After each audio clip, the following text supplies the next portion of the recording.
this extraordinary Arab summit dedicated to Palestine.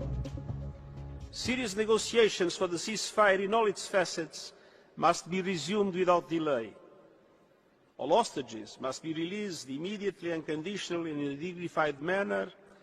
The release of Palestinian detainees must be carried out per the terms of the deal and also in a dignified way.